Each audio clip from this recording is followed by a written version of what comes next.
Abby, thank you so much for being on the podcast today. Thank you for having me. I'm so excited. Me too.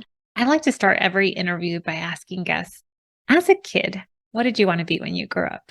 I would say I wanted to be an interior designer. That was Mm, my poster board on like in middle school when we had that school project. So it was definitely in the design world. I loved branding and I didn't know that's what branding was called back then in grade school and everything, but I loved design. oh, I love that. So, for listeners who don't know what you do today, do you mind sharing what you do today and how that connects to that dream of being an interior designer? So how that ties into what I'm doing today is I'm the owner and artist behind Words for a Season.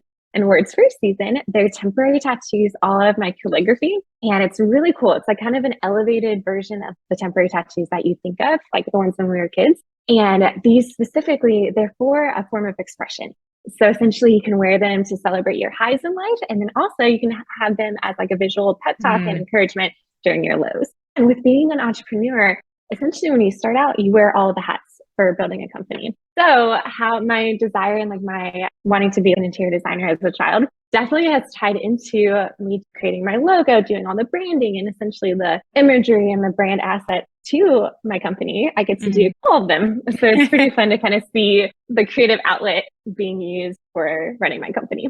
Mm. So Abby and I met maybe a month Mm-hmm. ago, and your energy is so contagious. You have just this beautiful, light, warm energy. And I was presenting to a group of small business owners, and I met Abby, and you shared your business and that you had recently left your full-time job to do this full time. And I thought, wow, that is so cool. And so I'd love to get to know a little bit about more about your story and how this came about. So where did the idea come from? So Abby actually gave me one of her tattoos, temporary tattoos, which I thought this is so cool. It's such a great idea. I don't have any tattoos, probably because I couldn't commit to one. And so the thought of a temporary one that's really nice and elevated is fun. So tell me, how did that idea come about?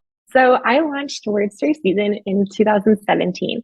So I just made 5 years this month, or I'm at the end of September rather. And it has been such a fun journey. So essentially, this is something that was on my heart for actually like a few years before I actually acted on it. And that's kind of something that I feel like most entrepreneurs do have or can resonate with, where it's something that you want to do, you just haven't had the time to, or it just kind Mm, of sits on your heart for a little while. So it was something that I had been doing calligraphy and hand lettering for my church, like doing signs, like chalkboard mm, signs, and just loving lettering. And I really wanted to combine, or I loved the idea of tattoos, the meaning behind them, and having that visual reminder of something.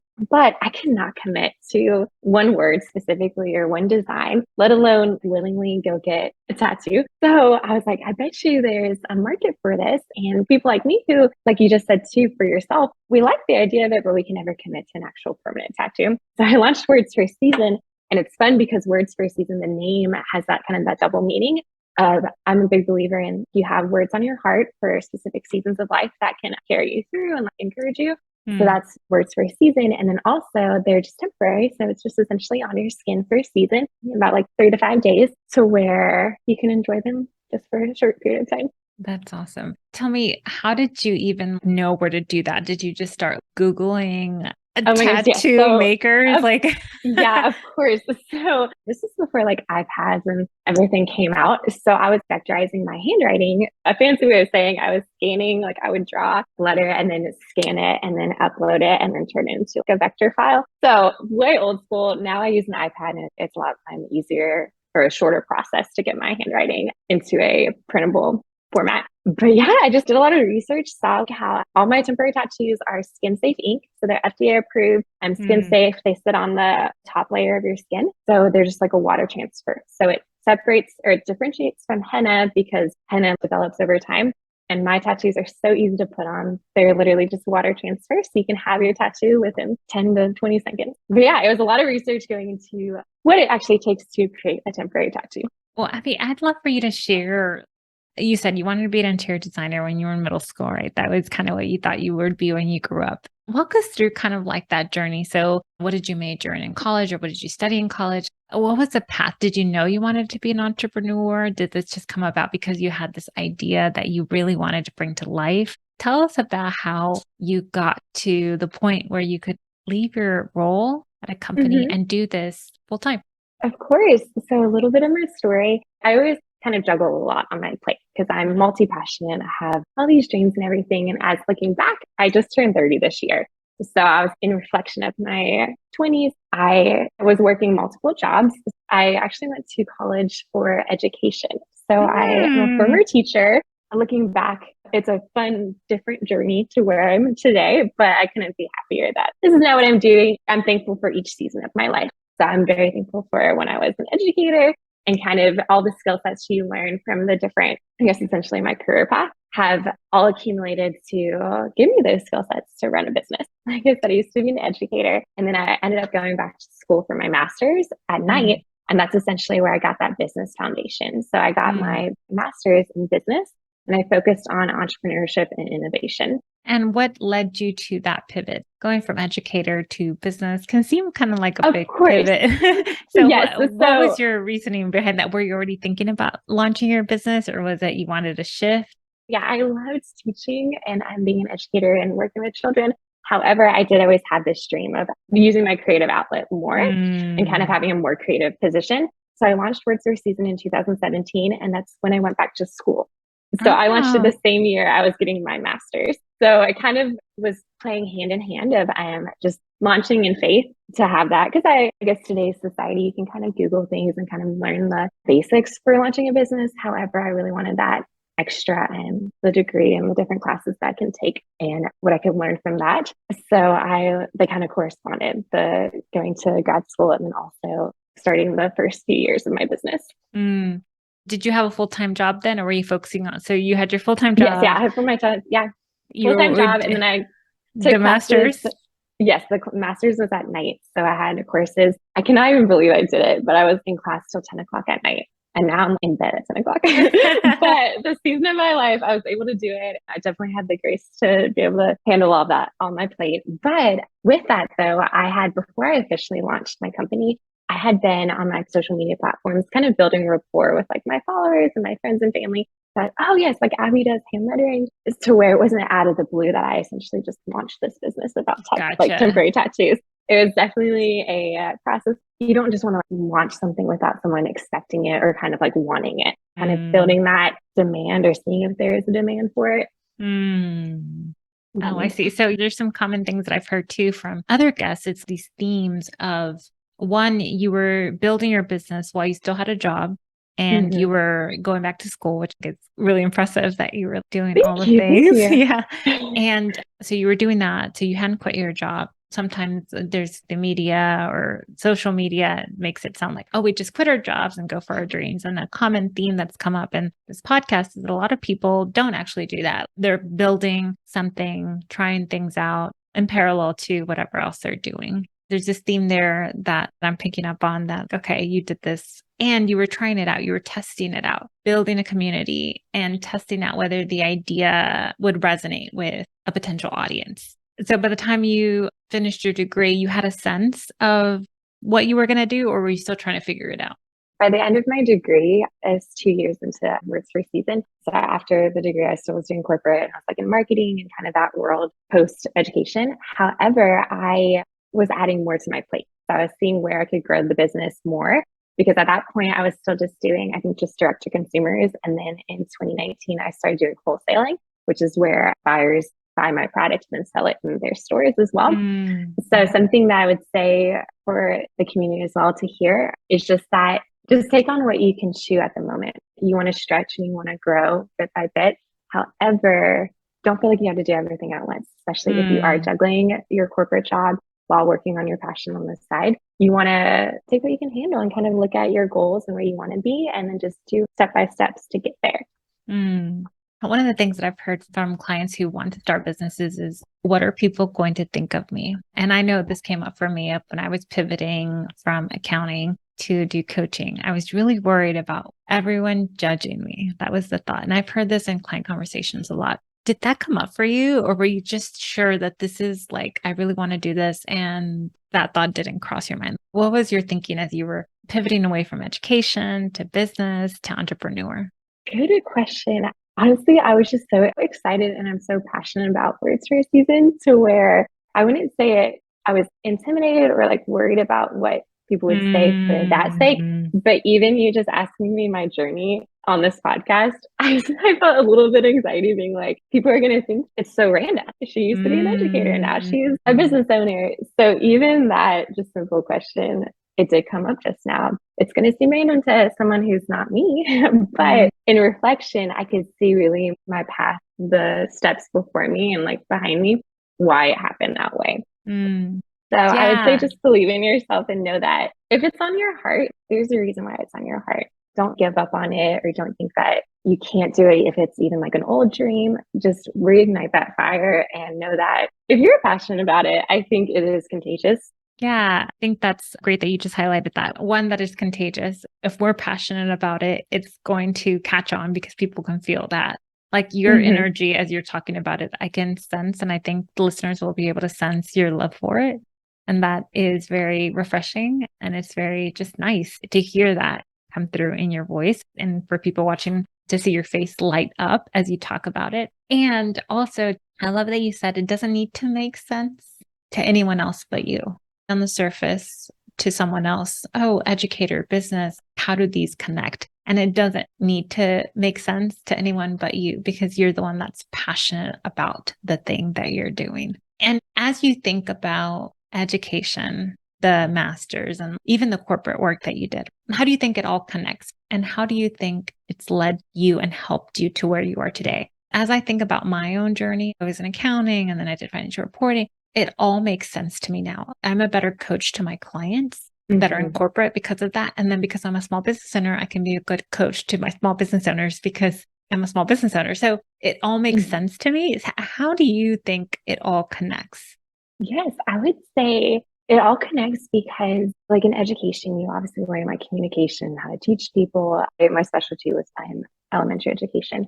I'm a pupil person. I love Mm, encouraging others and really essentially just building that community and relationships. So even through education and then essentially my marketing and working with different clients and accounts, I would say what's woven through all of it is just encouraging others and helping others because whether it be I'm helping them build their brand or their website or helping these children like learn essentially different subjects or whatnot, it's working with people and really helping them.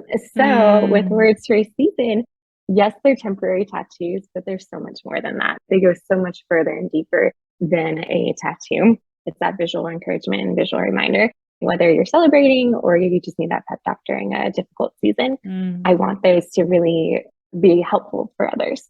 So I mm. would say throughout my different career sets or different careers, it was always essentially helping people and encouraging others. Yeah. And I can hear in your voice and in what you're saying in your words, there's a deeper purpose to it. It's not just like, oh, a pretty tattoo that sits on your arm, which is fine, right? I hear that there's like a deeper sense for you. This is a business, yes. And it's also to encourage people, to help people, to support people through different stages in their life, through different seasons in their life. I hear that in your voice as you talk so passionately about it. I can't imagine anyone listening who's not, I kind of want a temporary tattoo. Yes, you guys, they really are so much more and so much elevated than there's no cartoons. It's all of my fine line words and floral and designs. But yeah, I had a testimony come through of a woman who wore the word strength. And it's essentially she was wearing it because she was going through a difficult season of surgeries. So she really wanted that word as just a reminder of she's strong, she can handle this. And that is literally why I do what I do. The fact that she was able to kind of have that small little reminder was just so impactful for me that she's able to wear that and kind of have that visual encouragement. I think that's so powerful. And one of the things that I talk about in coaching with clients is the power of visual anchors. And that can be anything. That could be a screensaver on your phone, a tattoo, a picture frame with the picture that reminds you of something. I used to have a ring that I wore that reminded me to take care of myself because I Yeah. tended to put everyone ahead of me. So my Mm-hmm. coach years ago was like, add a visual reminder for yourself. I think that can be really powerful. Those visual reminders to just kind of remind us of how we want to be, who we want to be. So one of the things that was really cool that when we first met and talked was that you shared that you were in anthropology. So tell me about, how did that come about? How did you have the opportunity Yes. to share your work in anthropology, which is a huge, huge deal, I think. I don't know. You tell Yes. me. It sounds like a Oh big my gosh, deal. of course. Yeah, it's such a big deal. So I personally love the brand. I shop there. I love their stuff. And it was such an honor. So what I did was, this is a true testament to just putting yourself out there. So I get their emails just because naturally I'm on their email list. And they were opening the store out here in Dallas. And I scrolled down to the bottom and went to the Eventbrite, and it said contact the host. And I was like, let me just contact the host, see if they're doing anything for the event, shoot my shot, if you will. And I replied to the email and got in touch with the event coordinator, essentially the director of events for Anthropologie. And she loved my stuff. And she was like, we would love to have you at our event, our grand opening event. So I partnered with them, and I gave out, they chose specific designs for the tattoos, and then I gave it out to the customers who came. And since then, it's been such a great connection point, because now I pop up with Anthropologie all around Dallas and Fort Worth and Frisco, like up here in Frisco. So it's been such an exciting time. I had goals for partnering with Anthro, Free People, and Madewell. They were kind of my top 3 brands.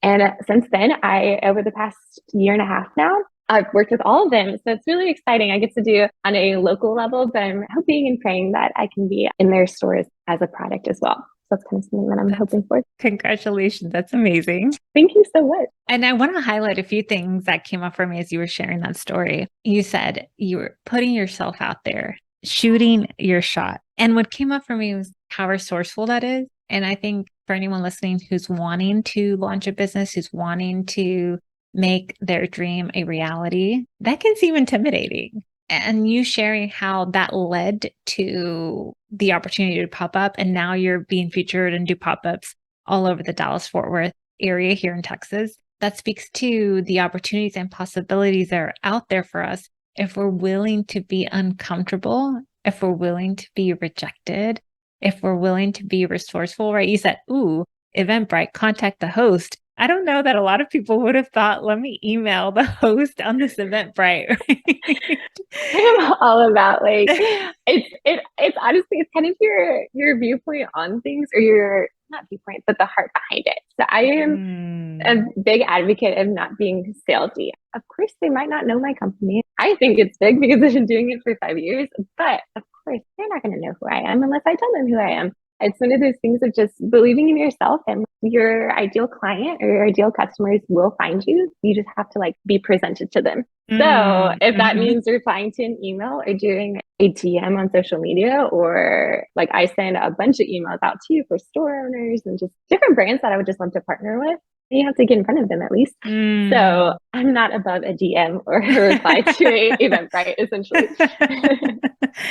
Yeah. So what you're highlighting here is, if you're doing something, becoming visible to other people that you'd like to partner with, or we have dreams, goals, and things, and not everyone may know who we are, what we do, and no one will know who we are unless we make ourselves visible and we say, hey, I'm here. Exactly. And I think I would imagine that when I first started my business, I struggled with that, even posting on Instagram or LinkedIn. Like, the thought of being visible was scary. And there's so much possibilities that are out there if we're willing to send the DM on Instagram or the message on LinkedIn, what those things could lead to. So I love that you highlighted that. Yes, of course. Thank you. There really is one of those, I have been not responded to, or like, oh, that's nice, but I don't know if that would work. Like, I've gotten plenty of rejections, but of the so many emails that I sent, there are the ones that reply with yes, and they do believe in you and they think it's, amazing. So definitely, we can be discouraged by things, but you have to always hold on to the yeses and just look back and say, like, there are people who are going to understand your business or understand your products, and they're out there. So don't worry, you'll find them.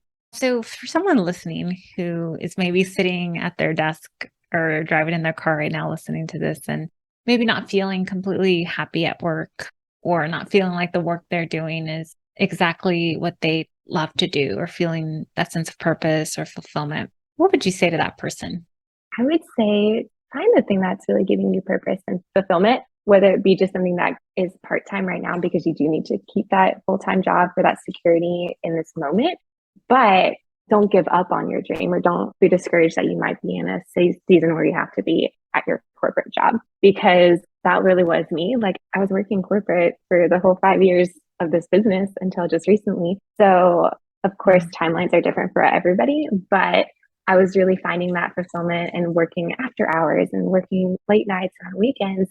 I thankfully had that privilege that I could do that and not worry about finding the time because I just kind of made the time where it happened. Find the things that give you joy. And then with hard work and patience and time, you can take the leap to do it full time and see it be your full time passion. But of course, there's always the disclaimer of everybody's different. So if you have Yeah. that kind of wiggle room or that cushion to jump corporate or find that things that giving you passion 24/7, do it. Don't stand in your way. Everybody knows it and everybody hears it, but life's too short to not enjoy what you're doing every day. Don't settle for a mediocre, just tolerating your job. I would say definitely find those things that give you passion and go after it. Yeah. I heard you say don't stand in your own way. And also, what's standing out to me is everyone has a different timeline. For you, it's 5 years. For someone else, it might be 7 years. Or maybe it's someone who has a family and kids and needs to do it in small pockets. Everyone's timeline is different, but it sounds like just making progress towards that thing that is giving you purpose is fulfilling too in and of itself. Exactly. So, how can people learn more about your work? How can people purchase your tattoos? How can people work with you? Tell us all the things. Yes, of course. So once again, my company is called Words for a Season. So I have an Instagram and it's an Instagram and website are all Words for a Season. So wordsforaseason.com and then Words for a Season on Instagram and Facebook. I would love to connect with you guys and you can shop on my site as well if you'd like that visual encouragement with that temporary tattoo. I have about 50 or so word and floral designs on my website. Mm. And then, yeah, follow along. I have a fun community on Instagram that I would love to connect with. Awesome. Thank you so much for being here today. Thank you so much. Appreciate it.